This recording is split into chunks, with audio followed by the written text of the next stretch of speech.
September 1. Notice of this regular meeting was given to the public by forwarding a copy of the complete agenda to all requesting radio stations and newspapers. Copies of the complete agenda are available for inspection at all public schools and at the superintendent's office. Anyone desiring information as to forthcoming meetings should contact the superintendent's office. Will you please stand for the pledge?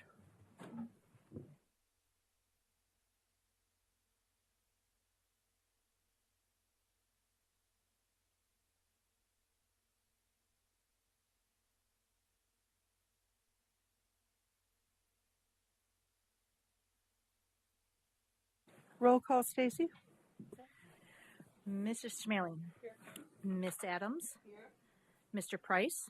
Here. Mr. Tierney. Here. Mrs. Landry. Here. Miss Stevens. Yes. Mrs. Motter. Here. Next, we have awards and recognitions. We do not have any this evening. Thank you. Introduction of the student ambassador, Mrs. Landry. Hello, we have Nigeria here from Indian Trail. Would you like to say a few words? Hello, my name is Nigeria Smith. I attend Indian Trail High School. I'm a part of the Medical Academy class of 2025. I'm also a part of Youth Apprenticeship, where I work at Kenosha Animal Hospital. I plan to major in psychology in college, and I'm very happy to be here. Thank you. And Nigeria, if you have any questions or anything, there are buttons in front of you, or you can just sort of wave, okay? Thank you. Next, we have the superintendent's report. Dr. Weiss had to go home. He was not feeling well, and I sent him home. But we have Mr. Haithcock here to fill in. Thank you. Thank you, Mrs. Motter. So just want to update you on a few things that's been going on around here in the district, really important things. We have so far, in terms of getting ready for the referendum that's coming up on the 18th of February, we've completed 10 referendum presentations throughout our community so far. 2 of those have been our town hall meetings at Bradford and Ruther. Dr. Weiss and Mr. Hamden have done several more with local organizations, Building Our Future, with the CABA Board, the Village of Pleasant Prairie, the Village and Town of Summers, the Senior Center, United Way Board, and with Rotary and Kiwanis. Dr. Weiss also conducted interviews with WGTD Radio, Happenings Radio, Kenosha News, TMJ4, Channel 12, and CBS 58. And so we're trying really hard to do what we can to get the facts out there to our community, hoping that people, however you side on this thing, we hope that you get out and vote. In coming weeks, if you haven't been able to see one, we would love you to come out and see the facts. There are 2 more town halls, one in January 20th at 10:30 in the morning here at the ESC.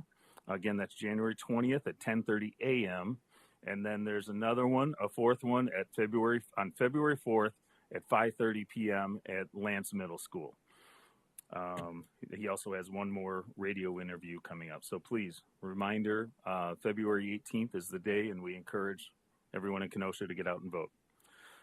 Some updates regarding Lakeview Tech opening. The ribbon cutting ceremony for the new Lakeview High School was on January 14th. This was a very well attended and exciting event. CABA, who owns that building, is the new building that we lease that from CABA. Gateway utilizes that building. It's really a neat community partnership in that CABA was our landlord before, I'll call them, and they are again now. But it's nice that that building's getting double utilized because in the evenings, Gateway is holding classes there in the evenings, sharing equipment. The arrangement provides KUSD with really state-of-the-art facilities and equipments for our students, and at an incredibly cost-effective manner. KUSD is incredibly grateful to CABA and to our Gateway partners. Students at attendance at the new building, were in attendance at the new building on January 22nd. Also this month, just an update, the KUSD and the K8 board at KTEC voted to mutually end their charter agreement effective Monday, January 27th. KUSD administration became aware of the commingling of funds between KTEC High School, which is an independent charter school unaffiliated with the district, and the K8 governance board. As of yesterday, K-Tech is no longer affiliated with KUSD in any fashion. And so there was some confusion over the years. Is K-Tech High School part of the district or not? It is not. The school, however, remains right where it was with all the same staff, all the same students. We plan for it to stay there. That formerly K-Tech K-8 is now a choice school for Kenosha Unified. The new name for that school is Lakeview K-8 Academy. Thank you. Thank you, Mr. Hathcock, and thank you for filling in on such short notice. Next, we have our legislative report. Dr. Price. Thank you very much. Just wanted to share that this last week, Sabrina Landry and I had a great opportunity to attend the annual Wisconsin Association of School Boards Convention, which is essentially a gathering of school boards from across the state, purpose of which is to get informed on the issues before all of our school boards and school districts and better inform our own school district.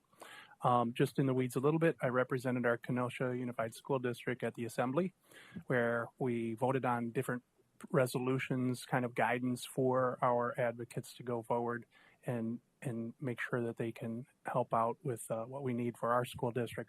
The results of these resolutions are on their website, or please feel free to email me and I can send the results of that.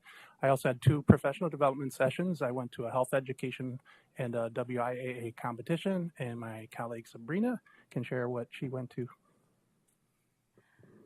Yes, I attended quite a few sessions, a couple of them on special needs in particular, and then another one about beyond bulletproofing. Those were very interesting, and it just left me with more questions, but I definitely got the emails of the people that were presenting, so I will definitely be following up. Thank you, Dr. Price and Mrs. Landry, for doing that extra duty for us. Next, we have our remarks by the president. I just want to remind you that there is a very important primary election on February 18th. It will be before our next board meeting. So just a reminder, there is a primary election for school board. There also is the referendum. And there also on the ballot would be our state superintendent's race. So even though it may be a very low turnout election, it means it's even more important than ever that everybody votes and that you remind other people to vote. And obviously, I'm not going to tell you how to vote. Just please remember to vote. Thank you. Next, we have our views and comments. Welcome to all who have signed up to speak tonight. We have 11 speakers. We value your input and interest in KUSD. I'd like to remind you that board meetings are not public meetings, but official meetings held in public. I will call you to the podium in order from the sign-up sheet and do my best to read all of the names, and many of them are very familiar. Any written comments received prior to the meeting I mean that I can read them without problems, I think. Any written comments received prior to the meeting have been shared with the full board. Names will be read into the record upon request. Each speaker will have 3 minutes. This portion of the meeting will conclude after 45 minutes. When you arrive at the microphone, please state your full name for the public record. Our board secretary will keep the time. In this case, it's Stacy. And our first speaker is Caleb Leighton. Caleb Leighton in Kenosha, Wisconsin. Good evening, everyone. It's good to be back at a meeting. It's been a while. Wanted to start by thanking the superintendent and school board for tabling the proposed changes to policy 6700. By doing so, you have acted in the best interest of student safety. Safety. That's a word that's been thrown around a lot lately, especially when referendum is the topic. It's almost like the incident at Roosevelt and other examples around the country are being cited to push it through when it seems to have very little to do with safety at all. Even from reading the taxpayer-funded pamphlets that were sent to all of the homes in the community, it's clear that making sure the growing number of directors and coordinators and support staff here in the ESC, despite dwindling enrollment and test scores in the bottom 12% of the state, continue to live like kings and queens while quality educators in the classroom are left with salaries that don't even equal the fringe benefits of some bureaucrat here, answering emails, eating the best catered food, and acting important all day in meetings. Making sure the referendum would be on the ballot during typically the lowest turnout election could go either way, but more teachers than you realize know they and their students wouldn't see hardly a penny of that money.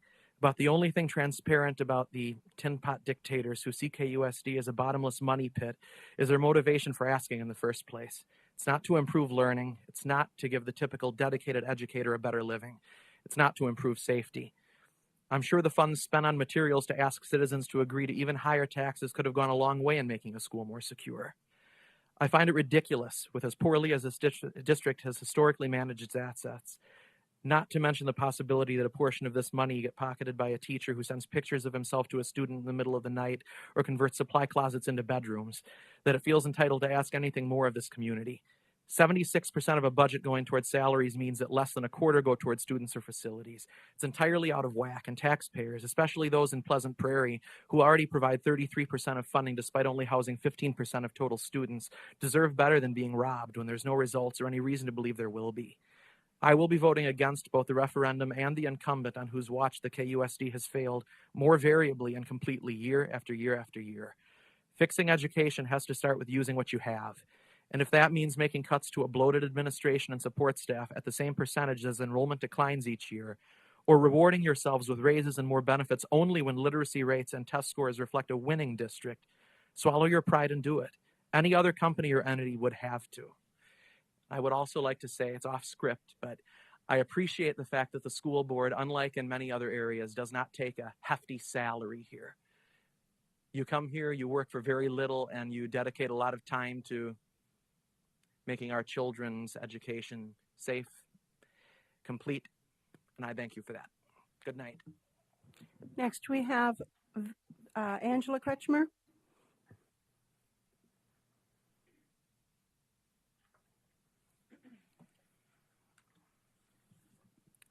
Good evening. Good evening? Okay. Good evening. First, I want to say thank you to the two board members who were brave enough to vote against giving KUSD any more money to mismanage. Now, I plan on explaining why you should vote no on the upcoming referendum, February 18th. Over the last 10 years, KUSD has received more than $1.9 billion, that's B with a billion, dollars of taxpayer funding and state funding. What did our money purchase? Very little, I'm afraid. 28% of the students in KUSD can read at or above grade level, and 24% of the students in KUSD can do math at or above grade level. This does not sound like money well spent to me. In the last 10 years, student enrollment has dropped by 17%. However, in those same 10 years, KUSD has increased administration staff by 24.7% and support staff by 34%. Granted, this information is through the 23-24 school year. However, the only staff decreased was in teachers, and the administration over the last year added one more administration position. If KUSD had decreased their staff by the same percent as student enrollment, then KUSD would be saving close to $11 million a year in salaries alone, not to mention savings from benefits and paid time off. That is approximately $100 million over the last 10 years. Similarly, KUSD received $72 million in ESSER funds. Of these ESSER funds, 11% were earmarked for COVID-related expenses. That left nearly $64.8 million for KUSD to spend on allowable expenses such as school safety, which includes safety plans, building modifications, and new construction. However, $67 million of those ESSER funds are currently unaccounted for. Let's talk about keeping our students safe. KUSD has policies in place to make sure that unknown assailants do not enter our properties. However, in the Roosevelt incident, the front door personnel did not follow protocol and allow the young boy into the school.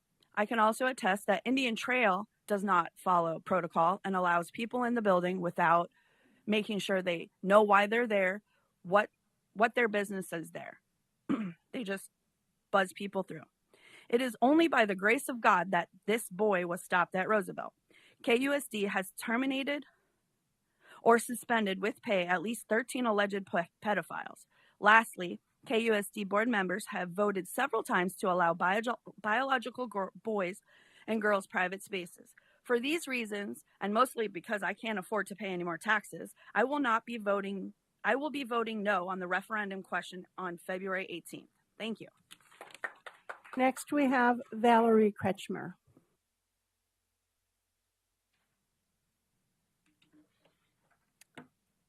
Good evening. So the lack of transparency in the referendum and the operating costs is a concern. You talk about increasing reading by 12% by using the funds from the referendum, but you've given us no clarity into what that program is going to cost us. If Act 20 passes with the Act 100 framework, what happens with those funds that we give you for the reading program? Do they go back to the taxpayers? As Angela mentioned, ESSER funds were given in the amount of $72 million. Only $4.8 million is accounted for. There's been a 50% increase in staff, while student enrollment has decreased by 20% in 15 years.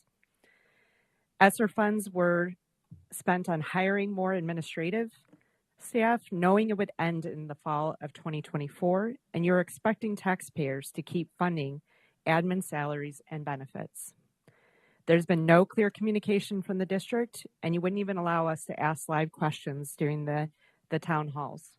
We had to actually enter our questions through an online link at the end of the presentation, which was read out loud and answered with vague answers. The district is not meeting legal requirements of students with disabilities, and there's a lack of accessibility and services for these students. As a parent of a KUS student with disabilities, this is very concerning. And I'm all for updating security and safety for our students and staff. You were supposed to use ESSER funds to do this, and you chose not to. Policy changes need to be made in schools now. As Angela mentioned, you can enter Indian Trail. I've done it myself. Just hit the buzzer and they let you ride in without asking me for an ID or why I'm there. Spending is decentralized and inefficient, such as the 25-year lease of the Boys and Girls Club for the students with disabilities in the STEP program, when you just closed 7 schools, supposedly saving the district $9 million, but we can sign a 25-year lease. There's a lack of accessibility in the Boys and Girls Club, there's no security, and there's space in the existing schools for these students where they would have all of that. Not to mention I received a nice full-color 11 by 17 double-sided brochure, which I have experience in printing, so I know how expensive that is, mailers and billboards in support of the referendum, which probably could have been used in balancing this budget. We need to right-size the budget so teachers have the resources they need to get back to what's most important, educating our students. These are all reasons I'm running for school board. I'm voting no on the referendum as it stands, and I say vote yes for Valerie Kretschmer for school board. Thank you. Next, we have Jody Meerhoff.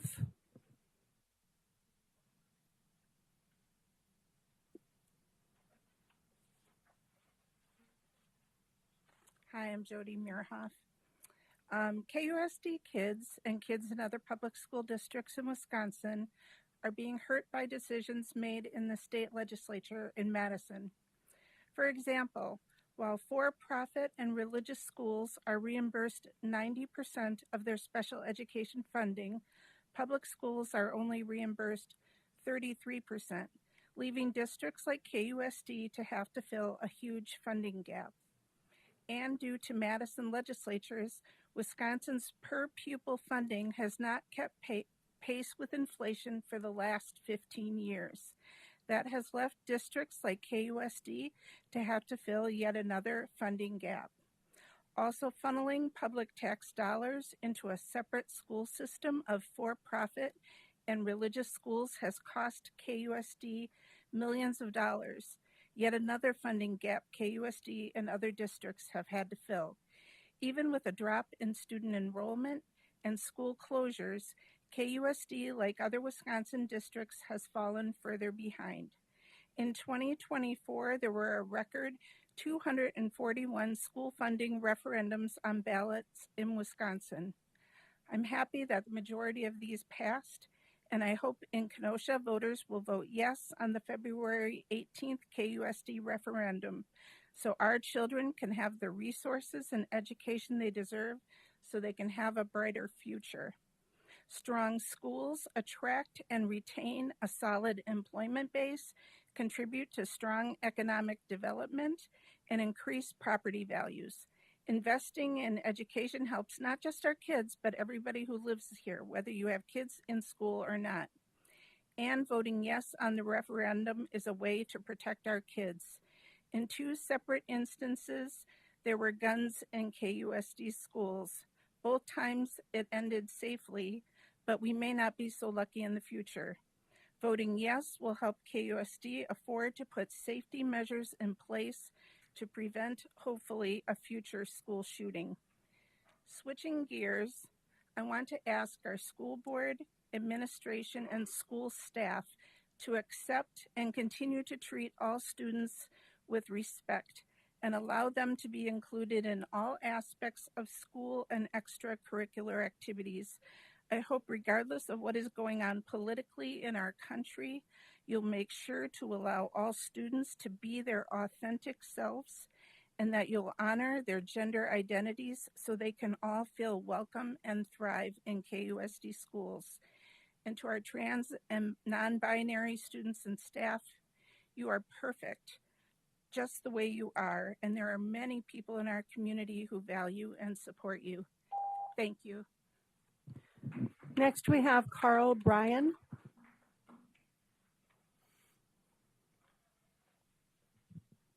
Good evening. My name is Carl Bryan. Excuse the laryngitis, but I am here to speak to an item on the agenda. Among the many items up for discussions, one of the most significant is the possible action on a redevelopment agreement involving closed school sites and the relocation of the Hillcrest School to the former Wilson School site. This decision marks the final chapter of a difficult process, one that saw the closure of several neighborhood schools as part of KUSD's right-sizing effort.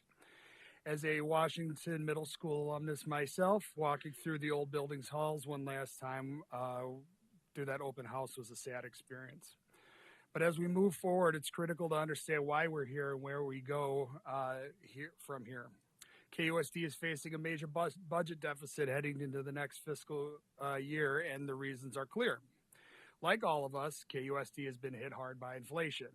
Everything from curriculum materials to salaries has increased in cost, yet funding has not kept pace. This challenge is compounded by declining enrollment, not due to families leaving for other options, but because of falling birth rates, a trend that has been confirmed by the Wisconsin Policy Forum, which predicts further declines in the coming decades. Healthcare costs are another burden, as anyone with private insurance can attest. Rising premiums are out of our control, and KUSD is of no exception. Despite what some may say, these are just the facts. And let's not forget the long-term impact of Act 10, which has put school districts across the state in an impossible position.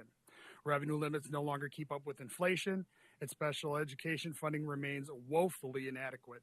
Public schools receive just 30 cents on the dollar for those services, while private schools get 90. Meanwhile, independent charter schools and voucher schools siphon funds from public schools with little accountability. The expiration of federal COVID relief funds has only deepened the crisis, with no plan to address the looming fiscal cliff as mental health needs continue to exist in schools.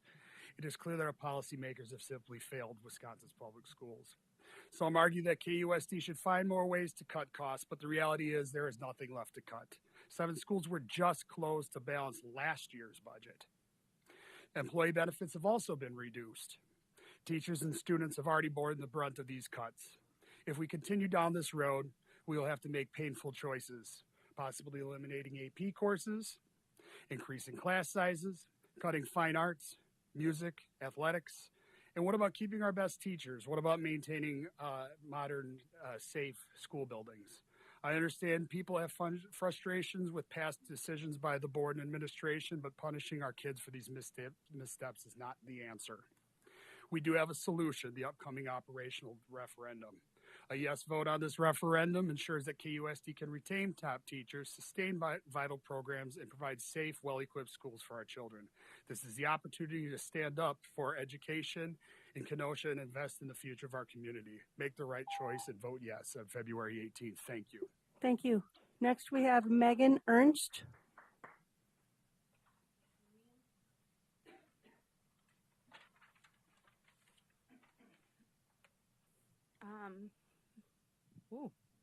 Megan Ernst, The Art of Being Normal. Not only is it a book title that follows a transgender student through their daily life, it is something that a transgender student strives for daily. I can tell you right now that most transgender students who have to use the bathroom literally go in, do their business, and get out.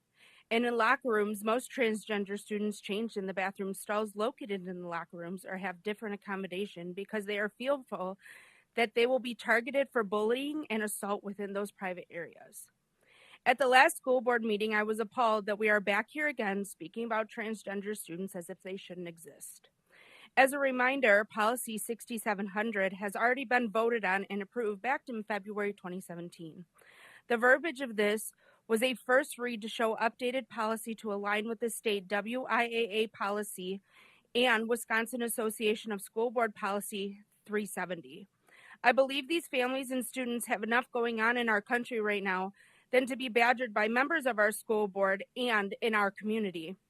Christine, on December 10th school board meeting, you said regarding the bottom paragraph on page 78, and I quote, "This could be a slippery slope for many things and not protecting Title IX. From all the research I've done on Title IX, it does not only protect women and girls' rights in sports, it protects everyone, including boys, men, teachers, and transgender students. So for you to say this is quite misleading and definitely incorrect because now it includes gender identity. Because again, Title IX protects everybody. And in Policy 6770, there was an issue on a few struck out sentences on the bottom of page 82. Again, it was already voted on and approved without updated verbiage in December 2014. And Bob, you Excuse said, me, Megan, please refrain from. "Oh, I'm mentioning done it. saying names, but I feel like these people need to be called out. Thank you so much." So you said, so what is saying, what is that saying? Does that mean my daughter is on a swim team with a trans girl and has to go in a locker room with a person with a penis? Is that what we're doing? Really? You couldn't come up with a more professional way to say this hypothetical statement? I would think being on a school board, you should have found a more tactful way to say what you needed to say because you can get your point across without demeaning others. All I'm saying here is if you care about the rights of some students, but not the rights of all students, what you really care about is privilege. Next up, we have Robin Cullen.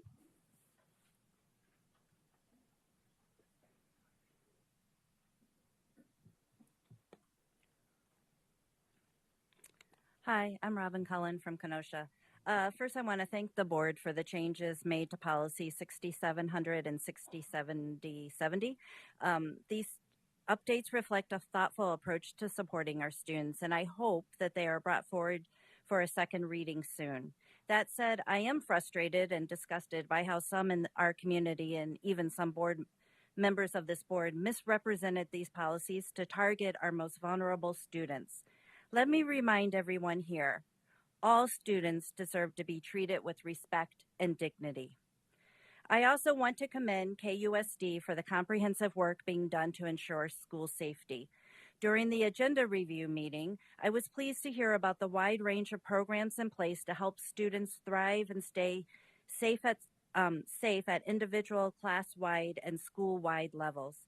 I was especially impressed by the focus on robust and thorough threat assessments, which are essential for keeping our schools safe. School safety is a priority. Now I'd like to turn my attention to the upcoming referendum, which is critical to the future of our schools, our students, and our community. You will hear arguments from some that this referendum shouldn't pass because they believe the district hasn't managed its finances well. For one thing, I would recommend that you go back and listen to the presentations that the CFO has made, especially on the ESSER funds and why they were used for operational. But that argument couldn't be further from the truth. This board has made tough fiscal responsible decisions in recent years, especially including closing 6 schools and combining others. Those actions show a clear commitment to financial responsibility. You'll also hear claims that employees in KUSD are overpaid. I completely disagree with that. The educators and staff who dedicate their lives to our children's future deserve to be paid fairly and competitively. Proper pay ensures that KUSD can attract and retain the best educators and staff. Finally, let's address the property tax piece of this referendum. The reality is that this referendum is necessary because the state has failed to fund public education properly. Legislators like Amanda Nowesky and Robin Voss have repeatedly chosen to prioritize private school vouchers over public schools, leaving districts to rely on local taxpayers. Passing this referendum isn't just the right thing to do for our children, but it's also the smart thing to do to protect our greatest asset, your property value. Strong schools directly contribute to strong communities, and that translates to higher property values for all of us. I urge the community to support this referendum, not just for our students, but for the future of our community. Thank you. Next, we have Ruth Bradford Johnson.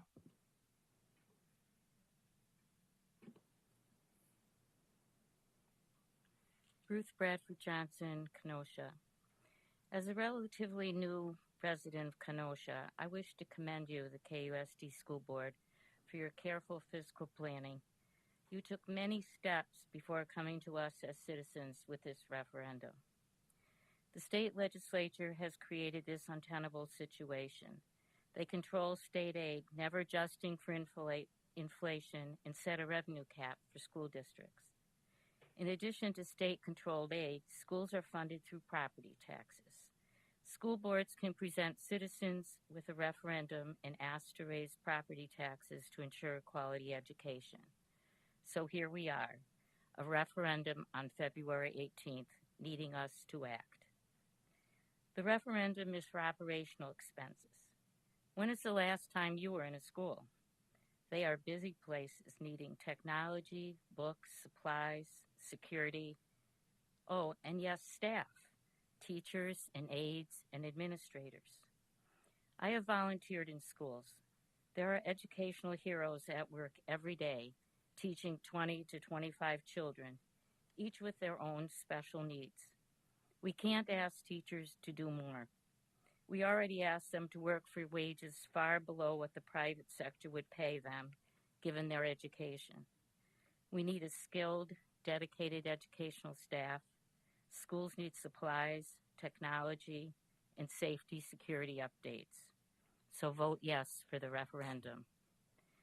You can see I'm a senior citizen, and yes, on a fixed income. Passing the referendum will increase my property taxes. I can tighten my belt for quality KUSD schools. A community's investment in education is a measure of its health. People and businesses move to healthy communities. With quality, citizen-supported schools, my property's value will increase. Join me in voting yes for the February 18th school referendum. Thank you. Next, we have John Sweetle.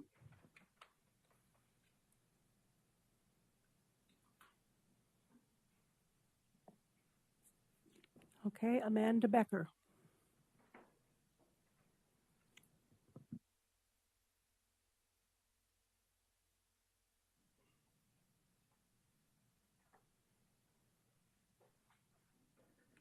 Thank you for your service.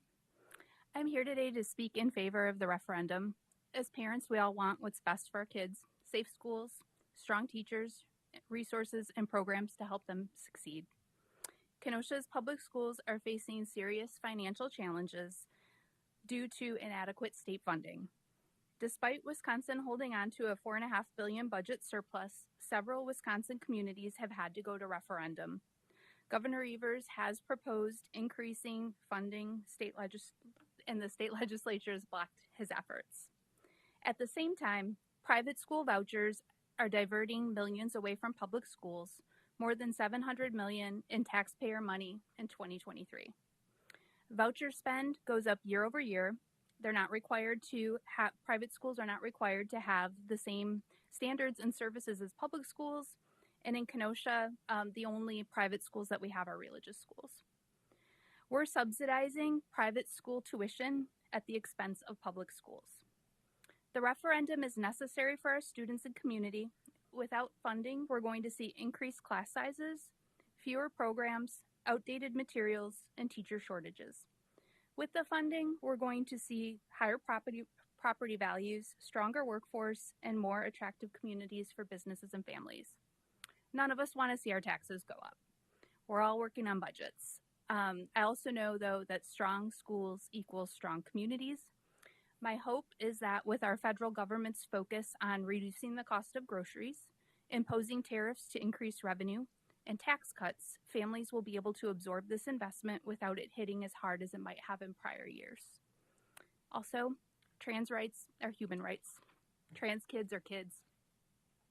Thank you. And last we have Kyle Flood. Hello, everyone. I'm here to talk about an issue that's a little bit different than I think what you guys usually have to consider. It is in relation to, I don't know what agenda item it was, what number it was, but the selling of the schools that were closed to the city. I want you guys to think about this in a way you haven't probably yet. When you closed all those schools, there were some of us that had a lot of concerns, and I think some of those concerns got lost in the larger educational concerns. But one of those concerns was gentrification. Since the very early 2000s, Kenosha has witnessed an incredible amount of gentrification in our inner city. With what's going on at Kin, with everything that happened downtown way back when, we have seen communities that live in neighborhoods pushed out of their neighborhoods so that new people can come in, so that new businesses can come in. And that hasn't always benefited the people who were currently there, the people who live in Kenosha now. I am worried, well, looking at your proposal, that there aren't enough safeguards to what the city has to do with these schools. I understand that you've told them not to open a private school in any of them. That's a smart thing for KUSD to do. But there's no guarantee that the city has to collaborate with the neighborhoods that those schools are in, that those empty buildings are in. And we need that. We haven't seen the city offer true collaboration. In the development of the Kin or the Keela building, there were sessions that weren't very attended by people who actually lived in the neighborhood. They were attended by well-connected people, wealthy people, people involved in city government. We didn't see residents, we didn't see young people, the people who actually live in those neighborhoods show up. And the city didn't really do much to try to engage them. I think that the school district could put a condition on these sales that the city has to do those kinds of things, that the city has to work with those neighborhoods. These schools for years served a benefit to those neighborhoods and those residents within those neighborhoods. Whatever happens with those buildings should continue to do so, not be sold off to some corporation or used for whatever fancy project the bureaucrats at the city have in mind. Let's make sure those schools, those buildings continue to benefit the neighborhoods that they've always benefited. So I know that may slow this down, and I know that's probably not very desired among you all in KUSD, the administration or the board, but it's something to consider because gentrification is a very large problem in this city. The city government hasn't taken that seriously. You as a school board have a chance to make a statement on it and to ensure that residents are prioritized over wealthy people and outsiders. Thank you. Thank you to all who spoke. Please know that in alignment with state statute, board members will not reply to public comments unless they're related to an item properly noticed in tonight's agenda and will do so at the time the item is addressed on the agenda. And that brings us to item 10, consent agenda.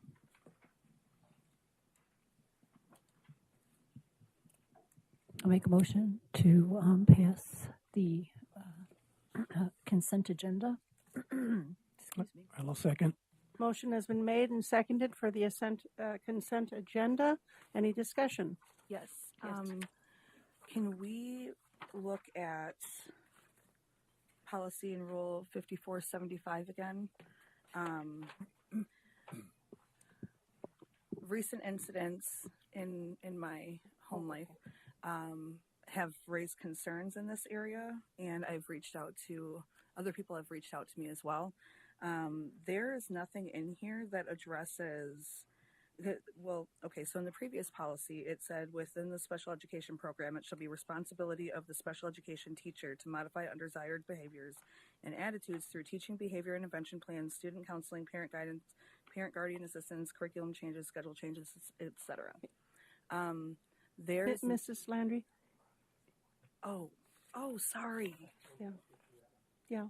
Oh, okay. Yeah, we're doing the consent agenda, A through G, but it would be if you move to remove it, to pull it off, then that's moved and seconded, and then we simply talk about it at the end of the meeting.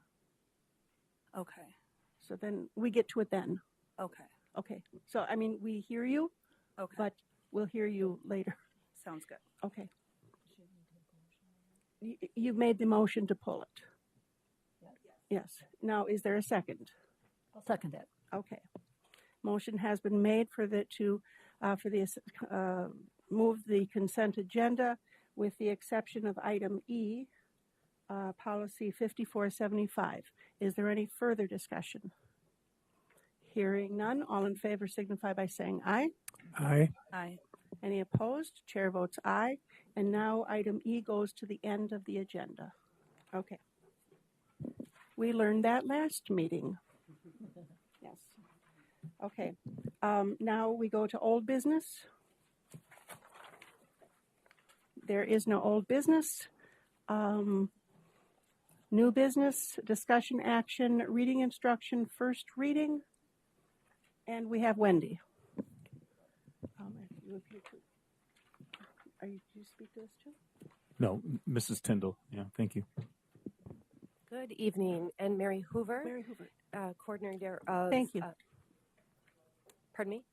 No, I'm just recognizing everybody. Thanks. Gotcha. Yep. Mary Hoover, coordinator of English Language Arts for elementary, and Jay Kirby, coordinator for English Language Arts for secondary, are with me tonight to present Policy 6311, District Reading Goals and Early Literacy Programming.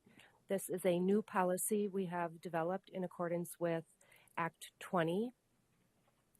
Through Act 20, it outlines that each district needs a reading policy, and in that policy, goals, curriculum evaluation, student readiness assessment, and the literacy remediation plan all have to be addressed. So that's what this policy addresses. Are there questions? Dr. Price? Just in terms of if you could just give some background on the intervention part. Is that essentially we're looking at ultimately third graders, right? But the intervention or the diagnostic is done early, and how's that going in general, just for our public to see how this process and how Act 20 has affected us. Thanks. Yeah, the diagnostic assessment is actually a K3, so any student who performs below the 25th percentile on a designated assessment on the screener will take additional diagnostic assessments. And this really is quite powerful. These are really solid, beneficial assessments that are allowing us to really pinpoint where in the reading instruction students need that support. And so sometimes, we often did that in that primary, that K1, but we didn't always extend that to the second and the third grade. So I think that a couple things have happened. The testing has gone much better than we thought it would, because it certainly is more. We have not necessarily given diagnostics on the scale. So the response from teachers have actually been, this was not as bad as we thought it was going to be. The other thing is that I just think our conversations around analyzing what students need has really elevated. We've heard that across the board from principals, from teachers. So we're still wrapping our heads around all of this data.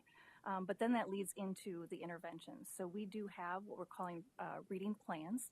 And so those are for any student who scores below the 25th percentile in the screener. So they do get a reading plan. And then we do have another level of intervention, which is our intensive tier 3. So that would be our most significant needs. And they receive a different type of, a more comprehensive intervention. So we are underway. The testing actually concludes this week. We've had our first round of reading plan identification, and our second round will be completed by next week. So I appreciate that full explanation. Do we work, by the way, with any of the CISAs in this regard? Like we have CISA 1 that I attend, and they're doing all kinds of great supports. Yeah. We so the CSIS have actually done some collaboration even amongst themselves to kind of get a handle around this law and to put forth support documents and resources. We've probably worked the closest with CSIS 6. They very early on started offering what they call office hours, so regular opportunities for us to log into meetings and actually collaborate with other members of school districts. And so we've reached out to them, and we've attended a number of trainings in our preparation stages around just setting up this system. So CSIS 6 has certainly been kind of on the forefront in terms of having resources and being able to answer questions. But again, I think the CSIS have all now really started to kind of work together and put out some additional resources. Mrs. Stevens? Yes. Well, you're doing all these interventions, and sometimes you said they go to a different level. Do you uncover examples of like maybe dyslexia or different types of issues that children are experiencing? And then what's the program plan for anyone that might have a disability or something of that nature? So we don't diagnose dyslexia, but one of the things that we do have access to, and one thing that is actually in our reading plans, is information around the characteristics of dyslexia. So it is important. There are definitely signals and signs and things that we would see in students reading that would give us some indicators. The good thing is that we would approach it the same way that we would approach a student who didn't have dyslexia and was struggling in reading. The assessments that we are given, so this diagnostic level is actually on course with the kinds of assessments that would be indicators of a student who would have dyslexia. But we just need to be very clear that we don't diagnose dyslexia. However, what we're going to do is use the characteristics and use the information from the assessments to put together a reading plan.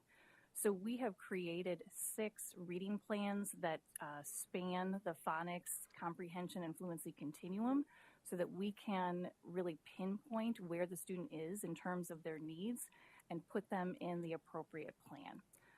So we definitely are aware, and I think our teachers through the professional development, which again has been one of the huge strengths of the professional development, our teachers are learning so much about the characteristics. And then again, whether I'm working with a struggling reader or a reading student with dyslexia, I'm still going to use a lot of the same assessments and techniques.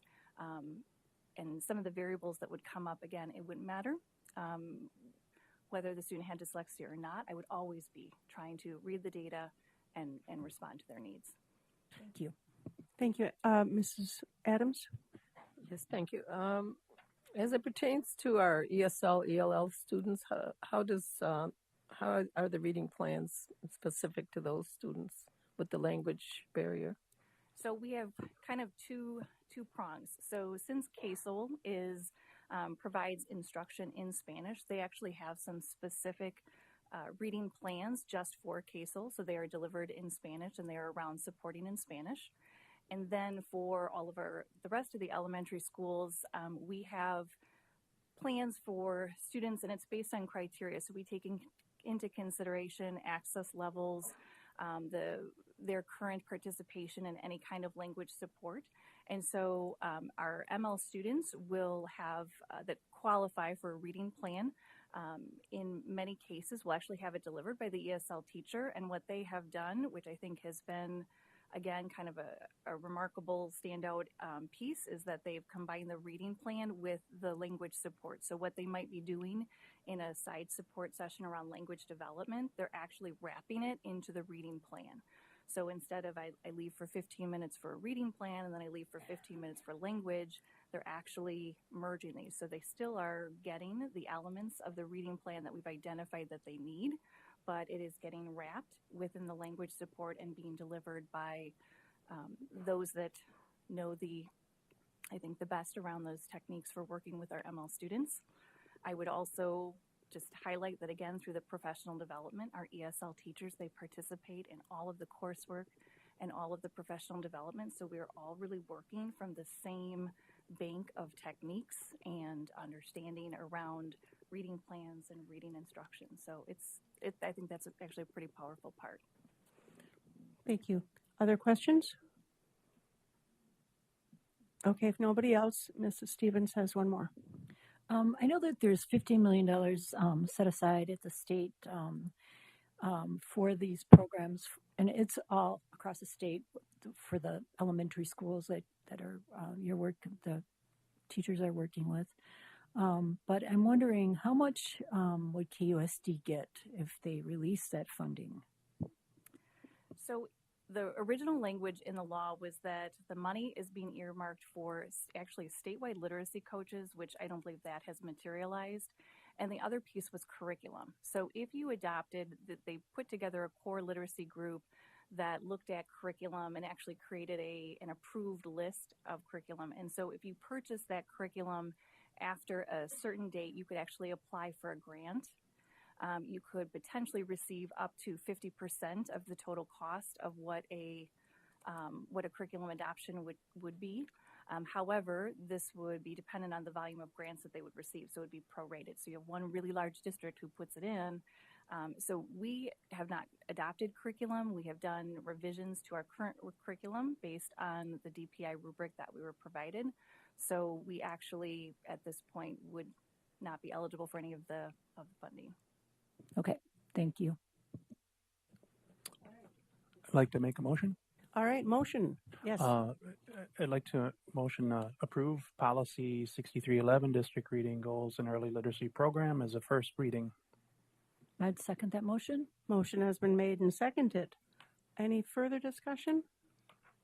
Hearing none, all in favor signify by saying aye. Aye. Any opposed? Chair votes aye, motion passes. Bringing us to the early literacy remediation plan, and they put. Thank you. The early literacy remediation plan, again, is another part of Act 20. We have developed this plan, and it outlines the assessment that you just heard Mary speak of, and then student support such as the reading plans, the Tier 3 interventions, the promotion policy, which we're still getting information from the state on that, so we have not tackled that yet. And then summer reading support, and again, that's another piece that the state has not come out with very clear detail on yet, so our summer reading program will be impacted in time. And then exit criteria. Parent notification is also a part of this remediation plan. We have worked really hard at how to develop the best ways to communicate these plans to parents through our systems. It's been a all hands on deck effort in that. It's been, like Mary said, we've gone through almost all of our assessment piece so far. Parent notifications have gone out. There's a whole piece in this of acknowledgement. And then the personal reading plans are developed and then communicated. So that's really in a nutshell what this remediation plan holds, all of that information. No action. This, like I said, is a work in progress as we get more details from the state and as we cycle through our iterations of these assessment cycles and implementation of the plans and instruction pieces, we will be updating this as needed. Thank you. Question? Just one question though. If the parents' involvement, are you going to have parent meetings more than, and like if a student gets stuck on something and they need that extra help at home, so the parent will know how to work with them on it? So the current reading plans have a very healthy section of parent support, very detailed, bulleted, outlined ways in which parents can help. And of course, we always are available for parent meetings, one-on-ones, in-persons. Teachers are very, very willing to help that struggling reader get that wraparound support that is so necessary. We do have February conferences coming up, which is pretty ideal. We'll be in the middle of implementation of these reading plans, so that'll be an ideal time to sit down face-to-face with our parents and really outline what instruction looks like, what a reading plan support looks like and what the progress made is, because we're probing those kids every single week. So we should have some good data by that point in time to communicate with those families. And families. For those of us are grandparents, we can learn about it too. And just to add on to that, after 10 weeks of implementation of a plan, then parents will receive an update on how the student is progressing in the plan. So they will receive ongoing communication as well. Wonderful, thank you. Thank you. Are there other questions? All right. This is a discussion item. There's no action needed. Thank you very much. We actually, we're not supposed to talk about executive session. One of the things that was mentioned in executive session was what a treasure Mary Hoover is. So thank you. Just had to share that. And Jay. That brings us to the closed school site redevelopment agreement relocation, and Pat Fenimore. Mr. Finnemore's here.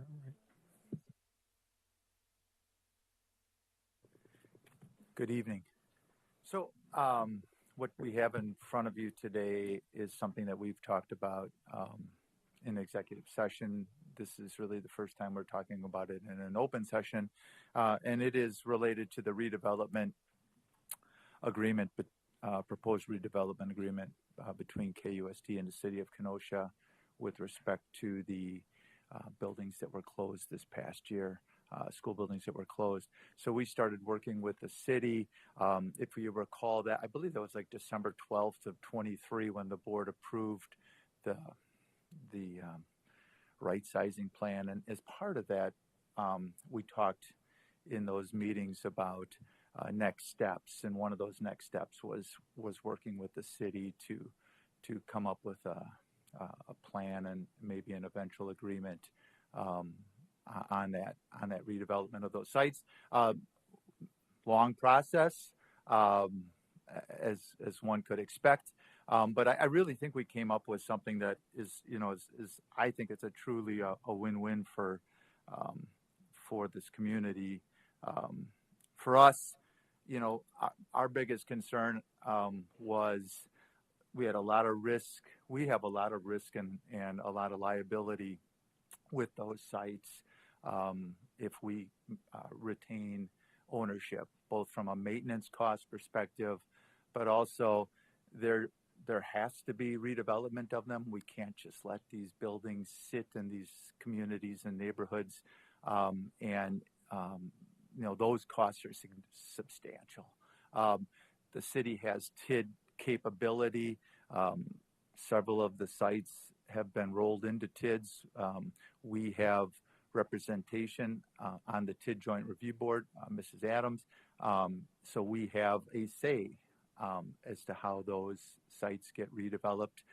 So to me, that's a huge sigh of relief, I think, for all of us here at KUSD. City takes responsibility for that redevelopment and those costs associated with it. And in most cases, if there is profit that is made off of that redevelopment, we share in that profit 50-50.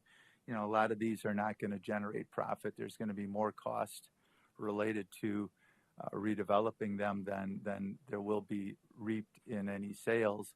But that's good for us because we don't pay for any of those costs.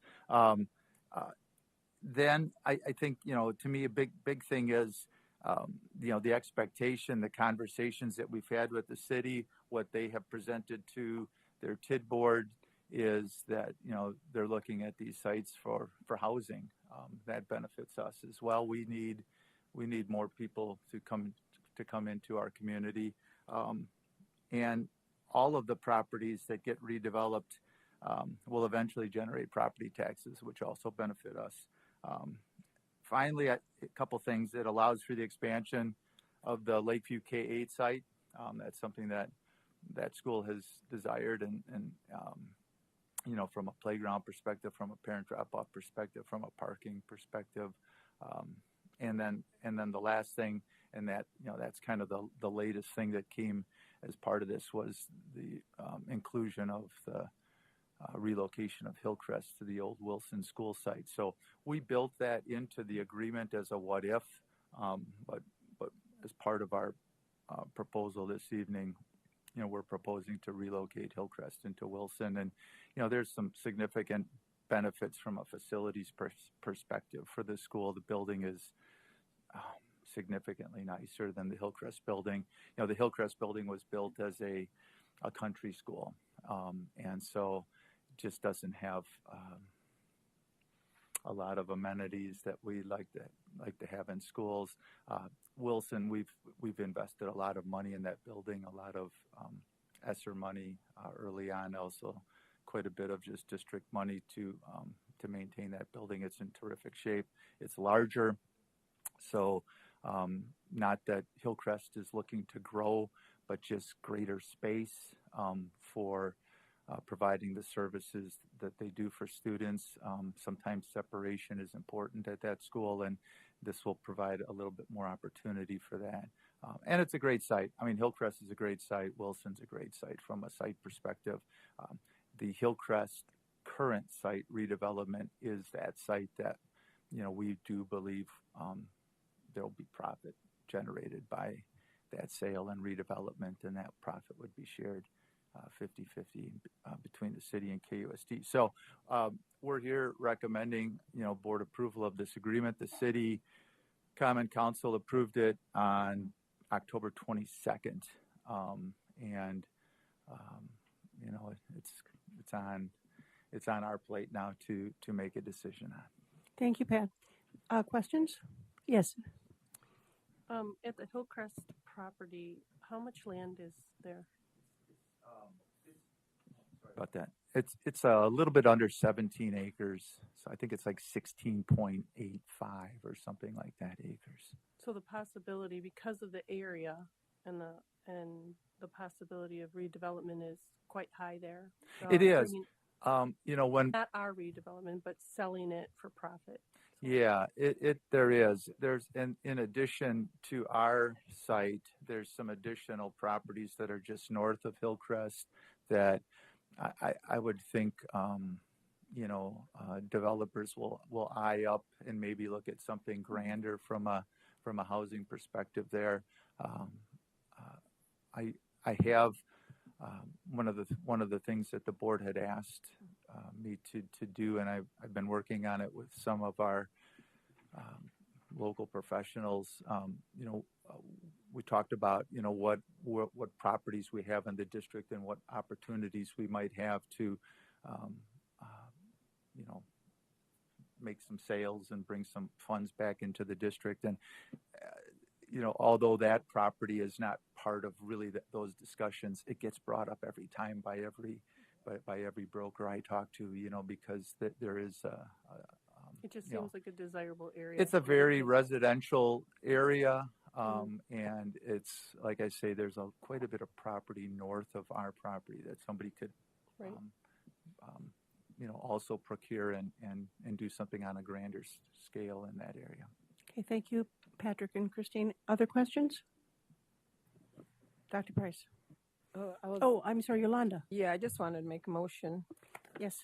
Okay, I'm prepared to make a motion to approve the attached exchange of real property agreement with the city of Kenosha for the vacated former school sites of K-Tech East, K-Tech West, McKinley Elementary School, Jefferson Elementary School, Kenosha East School, formerly Jefferson Annex, Dimensions of Learning, Washington Middle School, and for the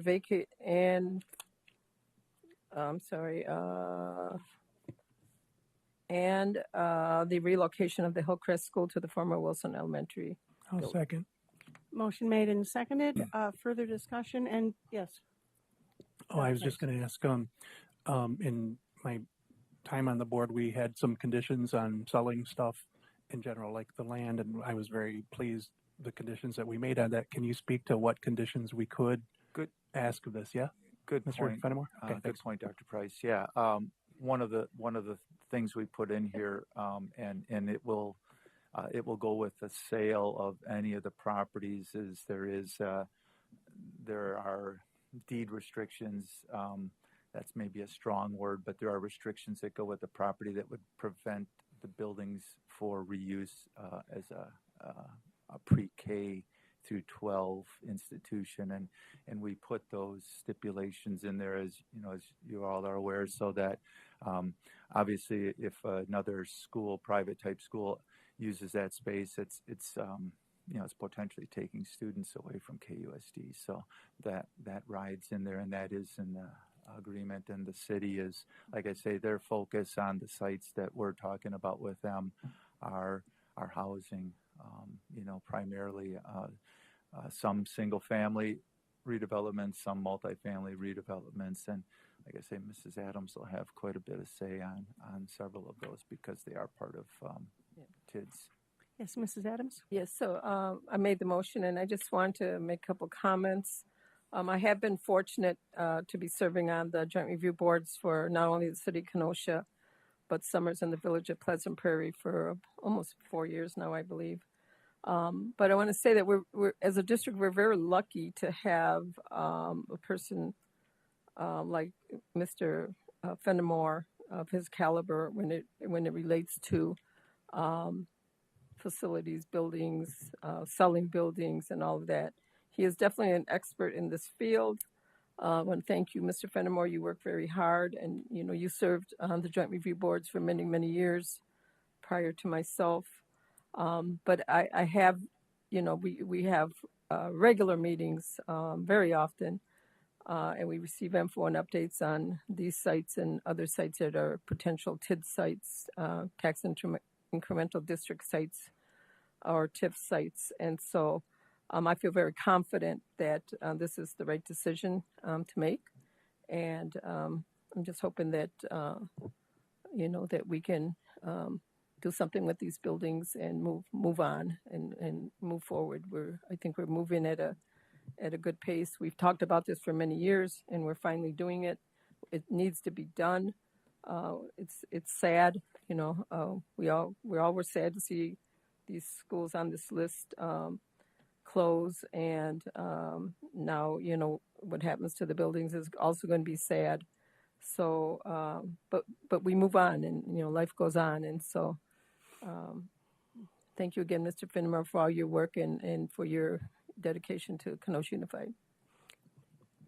Okay, Mrs. Stevens? Just a comment. I think that with these sites, there are potential for new development and hopefully homes that are affordable and accessible for young families that are looking for a place that they can live that's safe and in a good city. So that's a big priority. I know, especially with that McKinley redevelopment, is affordable housing. Yeah, I think that's going to really be a good spot to put some of those affordable single-family housing. Single family. What they're looking at in the McKinley neighborhood. Because we really have a shortage. Okay. Are there any further questions or comments on the motion? Hearing none, all in favor signify by saying aye. Aye. Any opposed? Chair votes aye. Motion passes. Thank you. Thank you.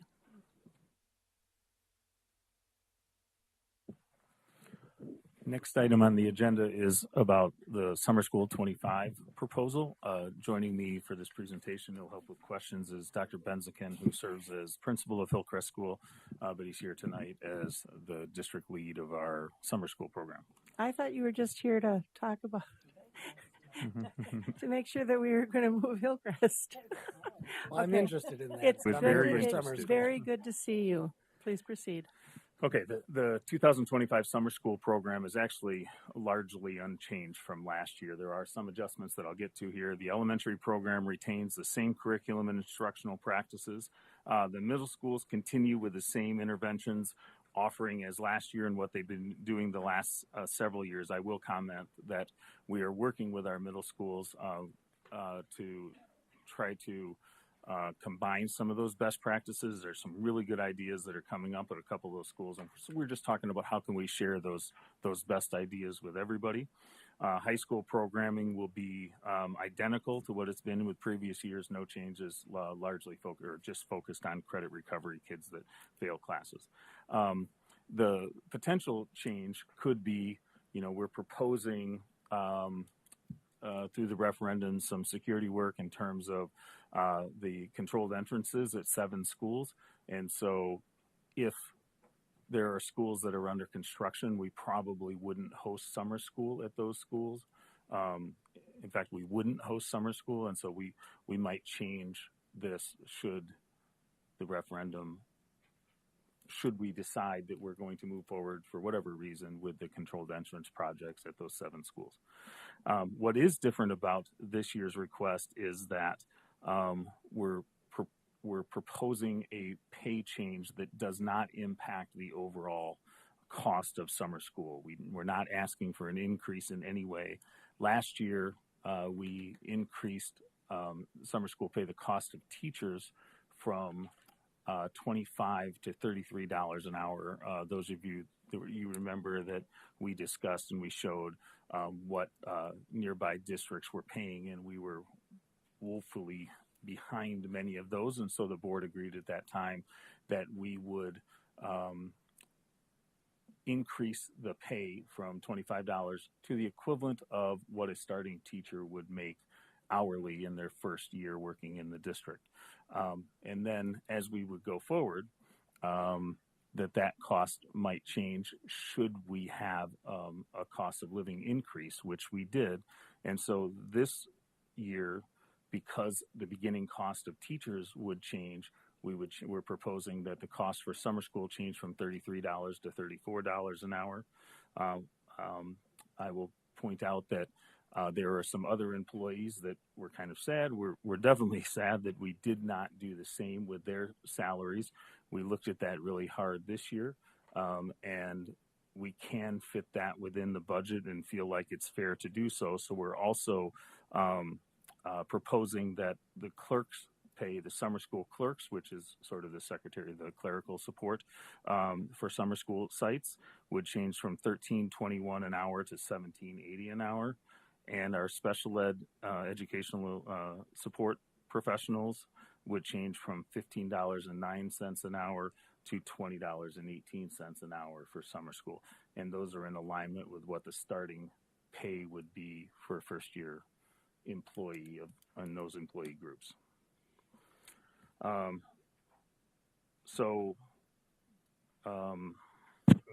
Where's the proposal? So our recommendation. Thank you. The administration recommends that the Kenosha Board of Education grant approval for the 2025 summer school program, including all the updated salaries as proposed. Questions for Mr. Heath? Yes. I just would like to first make the motion. Motion to approve the 2025 summer school proposal, including all updated salaries as proposed. Is there a second? Motion made and seconded. Now discussion. Mrs. Adams? Yes. So the Fund 80, where they pay for some of the summer bands and everything, that's separate from this, correct? Okay. Fund 80s, yeah, a different. That's different something funding open source. to the entire city. That's correct. Not just our you've school. got summer programming that's also mentioned in that report, Right. and you have instructional summer school. So it's kind of two separate things. Okay, thank you. Other questions? Hearing none, all in favor signify by saying aye. Aye. Aye. Any opposed? Chair votes aye, motion passes. Bringing us to the Community Liaison Partnership, Kenosha County Department of Human Services.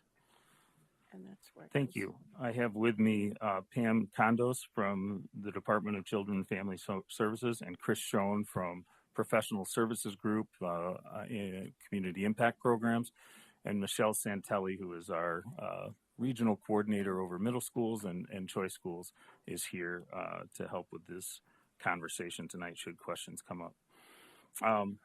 This partnership has gone on in our schools for nearly 30 years. We have, it's actually something I'm really proud of, and I think that many of us are really proud of.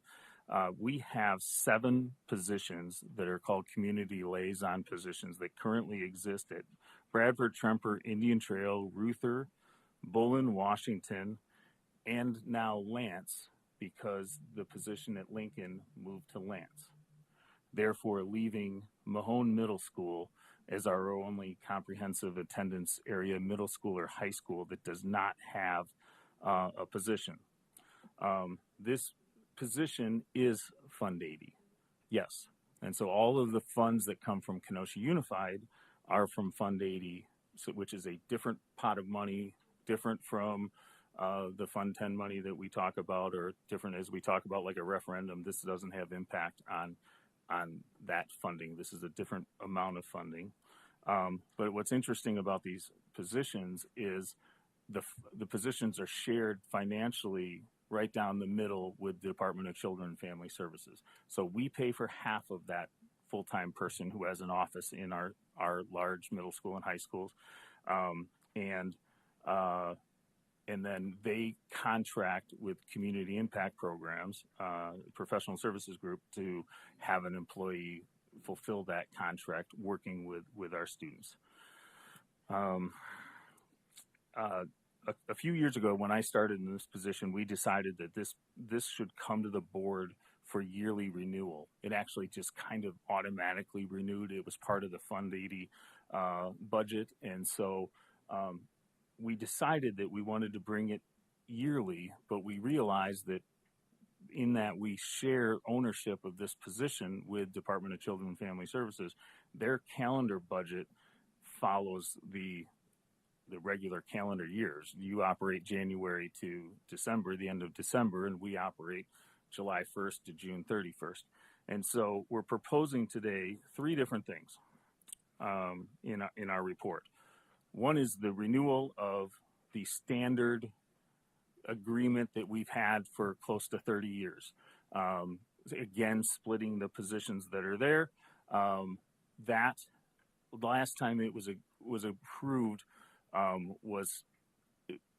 was approved until actually this summer, and so we're actually asking that you extend that last contract with DCFS to include first semester of the 24-25 school year. So we're asking to continue the partnership with them with the 7 positions. We're asking to extend the 24-25 calendar budget to include first semester of 25, and we're asking that KUSD agree to split the cost of adding an 8th community liaison position at Mahone Middle School.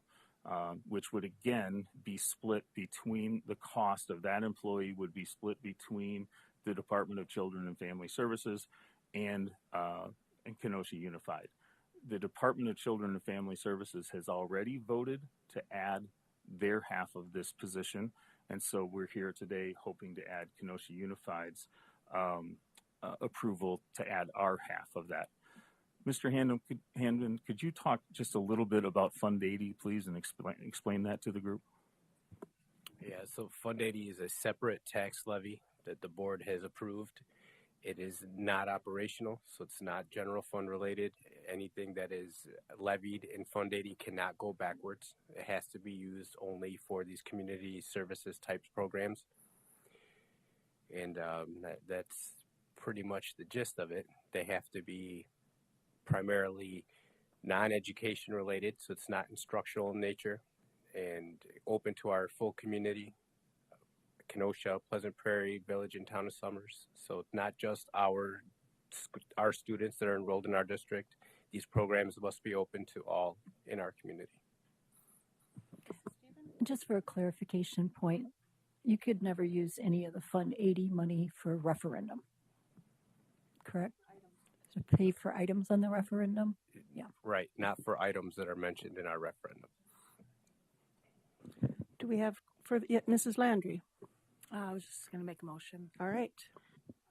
I'd like to make a motion to approve the continuation of this longstanding agreement with the Kenosha County Division of Children and Family Services and approve the contract amendment, Attachment A, extending the 2024-2025 contract to include the months of July through December 2024, and approve the new contract covering the term of January 1st, 2025 to December 31st, 2025, which includes the addition of a community liaison worker at Mahone Middle School and increases the amount of this Fund 80 contract to $282,716.50 annually. Second the motion. Motion has been made and seconded. Further discussion or questions? Yes, Mrs. Adams. Yes.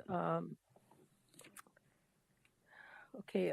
In the recommendation on what's numbered page 87 and the last bullet point where it says increases the amount of this Fund 80 contract to 282,716.50. So if this is increasing, then what decreased in our total Fund 80? Because it's one pot of money, and we just added 100,000 over here, if I'm correct. Then where did 100,000 come from? You just added 40,000. 40,000. Yeah, you added 40,000 to that contract. Okay. And nothing was recommended to be taken out because there is a healthy reserve balance in the current Fund 80 programs that stem back to primarily the COVID years when we really didn't have the programming. So it can be absorbed for a while. So the recommendation is not to, at this moment, take anything away or add anything else. Okay, thank you. Dr. Price. I was kind of thinking the same thing, Miss Adams. I was wondering if an inclusion in the recommendation would be increases the amount by 40,916.50 of this contract to result in 282,000. If it's just more clear that that's the addition, I think, yeah, it's good for the public to read that it's being included. If that's a friendly. So you're just adding that amount to if that. To if the that's motion? friendly to Sabrina for the. Yes. Okay. Is that friendly? Is that clear for Amendment? everybody? All right. Christine, I'm sorry.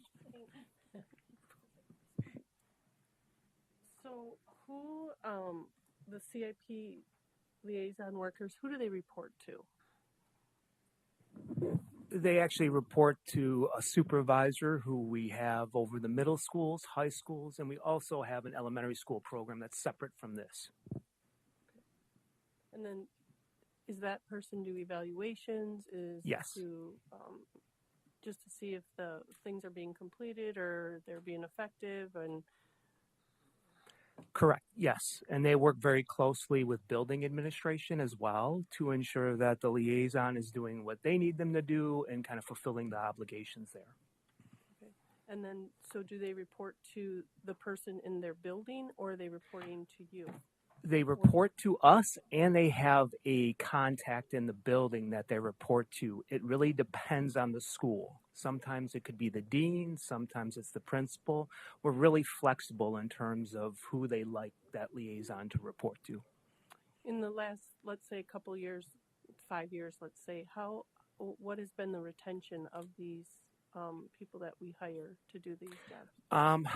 The last year, it's been very good. And I will say what we've done is worked very hard with KUSD and DCFS to raise the wages associated with those positions. We struggled, quite frankly, coming out of COVID, for lack of a better phrase, but we worked hard to do that. So we are in a very good position. Thank you. Other questions? Yes, Dr. Price. I just was going to offer, I strongly support this program. I've had a chance to see at least a few of the schools visiting around with my friend Rebecca, and it just demonstrably looks like a nice space for kids that are needing the support. So it's good work. Okay. If there are no other questions or discussion, we've got a motion on the floor. All in favor signify by saying aye. Aye. Any opposed? Chair votes aye. Motion passes. Thank you. Thank you. That brings us to item F, the open enrollment allocation. Mr. Keckler.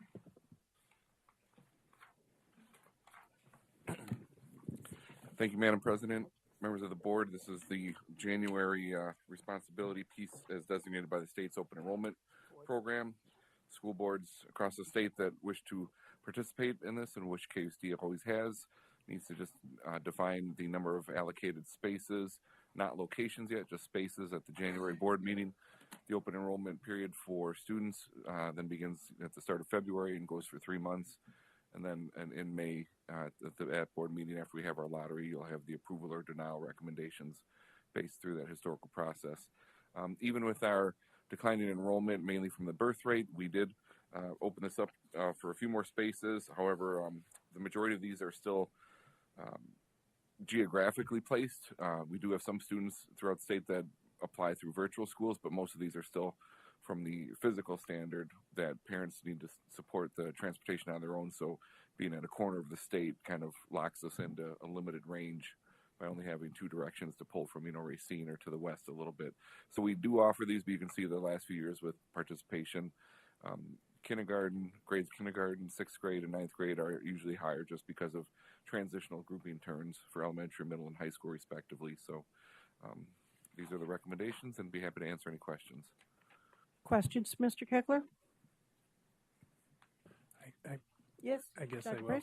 Just coming off of the WASB sessions, can you just go through a little bit of the process for somebody seeking to participate? We heard Sure. all kinds of different scenarios from across the state. Yeah, this program has existed for an extremely long time. It allows parents, everybody's assigned a resident district. It's where they reside or where they claim a residence, and the associated boundary school district, and then subsequent schools.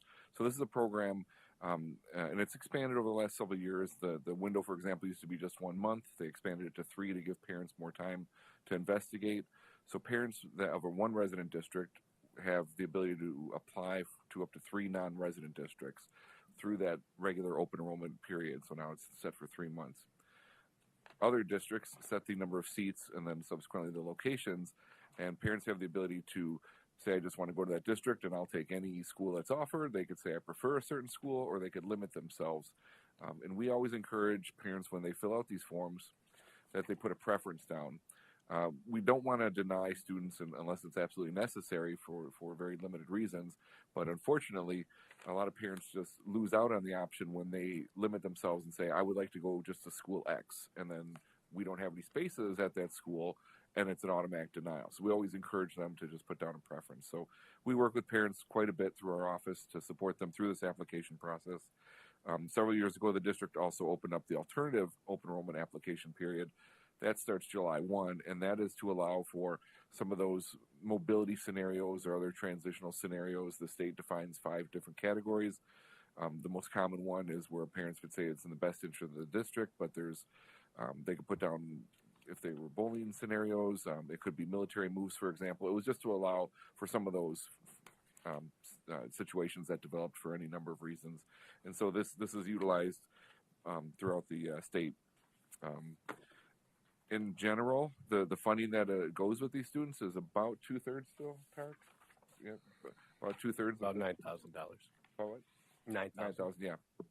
So some of the funding does stay with the resident district just to help with that processing piece. Most students that do go through with this, ultimately, they stay in that program. However, being a large district, and we do have some students, for example, that leave us for open enrollment for virtual schools or others, we get them back throughout the year because those districts could send them back due to lack or poor participation, and those are basically high absence scenarios, and so they're sent back, and so that's why some of the money's retained. But we welcome any students that want to apply to Kenosha Unified. We do kind of a broadcast campaign. Some districts do it more so. Some districts, like smaller ones, really try and rely on this to pull from other districts because it is a gamble. We will get applications, and we will offer seats. And we will even have parents tell us that they're accepting those seats through that timeline, through the July timeline. And the reality is, though, not everybody follows through come September 1. So we plan accordingly, and we distribute these across certain schools. When we go through the enrollment projection process, you'll have that report next month. And then as we work through the spring staffing period, we then can identify those locations and fit students in where it shouldn't cost the district any more money, but we're placing them where we have room in the classrooms and grade levels. I kind of expected a long explanation. I appreciate it. Actually, Sorry. Because no, it was helpful because the Thank you, strictures Dr. and structures. Price. Thank you, Mr. Keckler. Are there any further questions? That's Stacy. No more questions. Okay. Thanks. Yes, Mrs. Schmeling. Do we have a breakdown of schools, or like, okay, all of kindergarten, it's this many I mean, is that posted anywhere, or do they just apply and then you tell them? So the applications come into the district, and as stated, the parents could put down, I don't have a school preference, I have a school preference, or I have a limitation. Okay. It's in May, so we don't develop any bias towards that. It's just through our natural process that after the window closes in April, and we have access to the state portal through our office, so we see when parents are submitting applications, we could see them.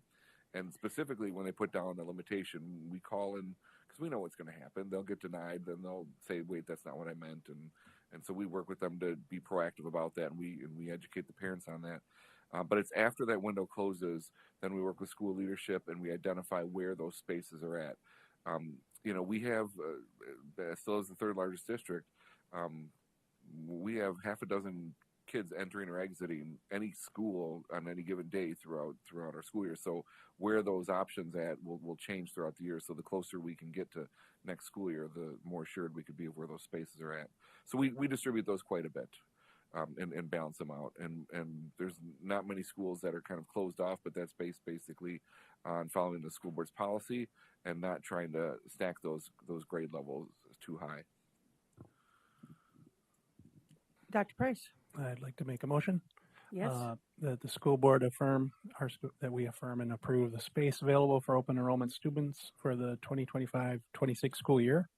And the recommendation being for 200 spaces, 18 of which are designated for selected special education programs, service types as noted in Appendix A and B. Is there a second? I'll second. Motion has been made and seconded. Are there any further questions for Mr. Keckler? Hearing none. All in favor signify by saying aye. Aye. Any opposed? Chair votes aye. Motion passes. Thank you, Mr. Keckler. That brings us to the next item G, which would be the approval of one-year extension of superintendent's employment contract. Mr. Haithcock, would you explain how state law works in as far as the contracts? 2 years. Right. So I'll defer to Mr. Hamden here if he wants to jump in, but he gets a 2-year contract. Right. It comes up regularly for renewal, and this isn't a renewal of the 2 year. This is an extension of 1 year. Oh, an extension of 1 year. Yes. Yeah. Yes. It's just following your stipulations in your current superintendent's contract that have a timeline. If you're going to do the extension, there's timelines that you're meeting right now. And last year, just a background, last year, as we were talking with the lawyers and things, we decided we needed to move this up so that we did it in January instead of suddenly looking at it sort of later and saying, oops, I guess we missed the deadline here. So every January, we kind of look at this. Okay. The language is on page 105. I'd like to make a motion. Yes. That we approve the 1 year extension of the superintendent's, Dr. Weiss's employment contract, which would extend the contract term through June 30th of 2027. I'll second. Motion has been made and seconded. Discussion? I think for the benefit of the public, that they should know that we go into a process of reviewing the standards that we approved to evaluate his effectiveness, and that's going to start very soon. And we also do a school board evaluation, so we're in the middle of a process here. But I think that we've seen some very positive movement with the superintendent that we hired a few years ago. And the process is a process that was outlined by the Wisconsin Association of School Boards. So it's kind of a new process. So any further discussion? Hearing none, all in favor signify by saying aye.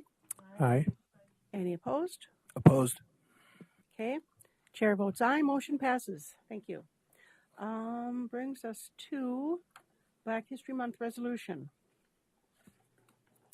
All right. Black History Month 2025, whereas the origination of Black History Month stems back as far as 1915 when a national celebration of the 50th anniversary of emancipation sponsored by the state of Illinois took place to highlight the progress made since the destruction of slavery, and whereas every U.S. president since 1976 has officially designated the month of February as Black History Month as a means to celebrate the achievements of Black Americans and a time for recognizing the central role of African Americans in U.S. history, and whereas it is extremely important to reflect on, recognize, and celebrate the contributions and accomplishments of Black Americans throughout history, not just in February, but throughout the entire year. And whereas by observing Black History Month, we raise awareness of the continuing struggle for freedom and equal opportunity and bring focus to racial barriers to equal education in public schools and work towards closing racial achievement gaps. And whereas corresponding school activities held in February and throughout the school year will encourage students to strive for the best education as a means to fulfill their potential. Now, therefore, be it resolved that Kenosha Unified School District Board of Education does hereby adopt this resolution to proclaim February as Black History Month. I'd like to make a motion to accept this Black History Month. Motion has been made and seconded to accept the resolution. Any discussion?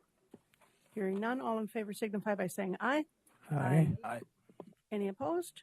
They're hearing none. Chair votes aye. We are unanimous. Donations to the district.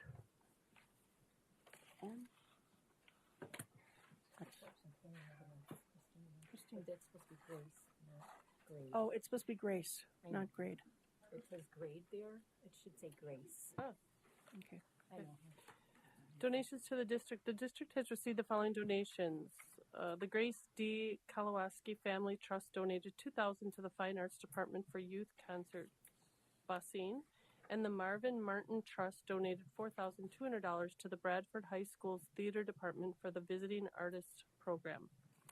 Administration requests the Board of Education approve acceptance of the above listed gifts and grants or bequests as per Board Policy 1400 to authorize the establishment of appropriate accounts to monitor fiscal activity, to amend the budget to reflect this action, and to publish the budget change per Wisconsin Statute 65.90.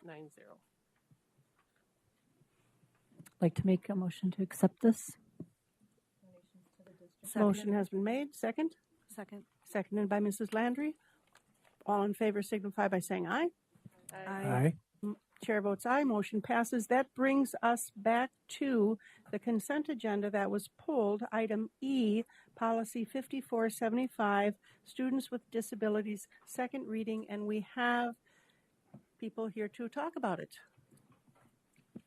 Right. Thank you, Mrs. Tyndall, and thank you, Mrs. Guckenberger, for making yourself available. Thank you. I'd like to hear the concerns. Yes, Mrs. So Landry. that we can appropriately respond. So in the old policy, which I know was old, it had specific statements in there saying that the child with special needs is going to be basically watched by the special education teacher, and any dysregulation, meltdowns are going to be handled by the special education teacher. There's no wording in that in the new policy. So I was wondering why that was changed. If you look on page 2 of the new policy where it says IDEA programs and services, it really leans into the collaboration between school teams. That individualized education program IEP team is going to make the programming and the accommodations. So we're trying to get away from that isolation of the special education teacher taking on that primary role and really having it the team, which would involve the parents, that gen ed teacher, any related service providers being a part of that team to designate the services for the child. So I feel that does a disservice to the child, because then it's not stated in there that they're required to have a special education teacher with them at all times. Okay. So I'm not seeing anything like that. Yeah, that's the strikeout. The strikeout identifies it shall be the responsibility of the special education teacher to modify undesirable behaviors and attitudes through teaching behavior BIP plans. That doesn't allude to being a 100% support for a student. So the IEP would direct support for the student, and the onus isn't just on one person; it is on the team to, like Stacy said, to enact a revision to a BIP plan or modify an IEP. Okay. So quick question then. If it states in an IEP that they should have someone with them at all times, does that need to have a policy to be enforced? No, it would be enforced through the IEP. Okay. Thank you. Yeah. Thank you. Yes, Mr. Tierney. Yeah, I know you were on the email with the retired. One of her biggest concerns was just, are we going to be able to facilitate this policy? Do we have enough special education certified teachers to do this? I know that was a big concern. I talked to her on the phone about it. I said I'd ask. I wanted to make sure I got it out there. Yeah, that's a great question. I'm happy to say that we just onboarded 2 December graduates from college to go to 2 of our elementary schools. So we are filling them. We are actively engaging graduates to apply in KUSD and get those positions in KUSD. I think right now we have 5 openings. Okay, so every student will have a Yes. special education certified person. Okay. Yes. We do have some teachers who are in programs, so they have an emergency license, but then they are under the guise of their program support teacher, who is a certified teacher. So Yeah, they we kinda talked about help. it. Yeah, they're on their path to getting Yeah. it. Okay. All right, cool. Thank you. You're welcome. How soon will that be enacted? Like, how soon will that take place? I'm just curious because there was a situation where a student was dysregulated and it eventually caused harm to the teacher, and she was in the room by herself. So I'm just wondering, and I know there's other special education kids in that classroom, and my son is only one of a few. So I was just wondering, because from that standpoint, there shows that there's a shortage. Are you asking? I guess I don't understand what you're asking. Are you asking, like, for that particular incident, Well, would no, there I'm be just- a revision of an IEP, and how long does that process take? Or was that student appropriately supported? Or I don't know the specifics of this incident, but having an IEP doesn't dictate that there is a special ed teacher with that student at all times. The IEP dictates that. So I don't know what the parameters were of that IEP. That answered my question. Thank you. Are there other questions?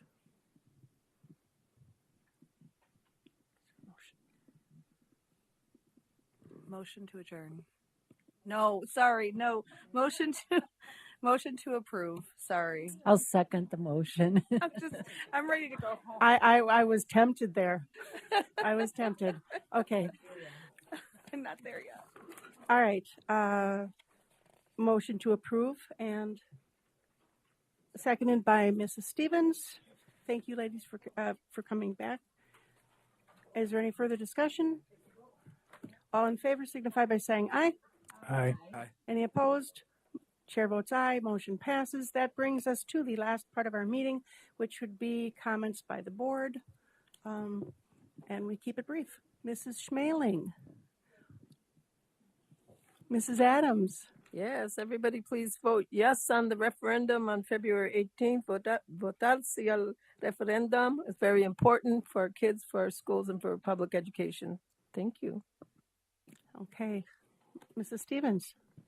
Just coming off of Kindness Week, and there were so many great events starting at Carthage College and ending at the Shalom Center for the prayer breakfast, the NAACP prayer breakfast. And every single one of the events were really well done, well attended, and you could feel the kindness.